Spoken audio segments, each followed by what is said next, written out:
मुंबई उपनगरातल्या टॉप 9 बातम्यांचा आता आढावा घेऊया।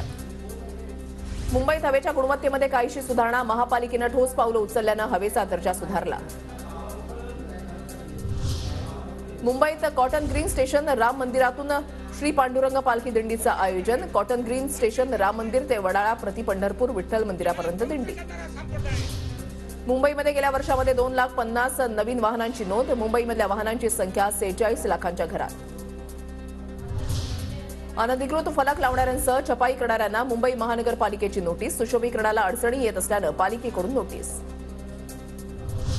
मुंबईमध्ये कचरा करणारे महापालिकेच्या रडारवर। 1.5 महिन्यामध्ये 32 लाखांचा दंड वसूल। कचरा करणाऱ्या विकास कामांवर पालिकेचा बडगा।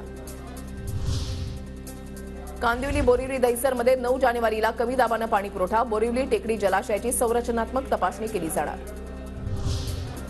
नव्या वर्षामध्ये नाटक सिनेमे पाहणं मुंबईकरांसाठी महाग होण्याची शक्यता। 2024-25 मध्ये महापालिका रंगभूमी करामध्ये वाढीचा प्रस्ताव। अंतिम मंजुरीसाठी प्रस्ताव आयुक्तांकडे पाठवला। मुलुंड ते ठाणे विस्तारित ठाणे स्टेशनचं काम वेगामध्ये सुरू। प्रस्तावित स्थानकाला जोडणाऱ्या 3 रस्त्यांमधील एका रस्त्याचं काम वेगानं सुरू। मुंबईच्या परळमधील केएम रुग्णालयामधील रुग्णमित्र डेस्कला रुग्ण आणि नातेवाईकांचा उत्तम प्रतिसाद। डेस्कमुळे रुग्णांना सुविधा मिळत असल्यानं नातेवाईकांकडून समाधान व्यक्त।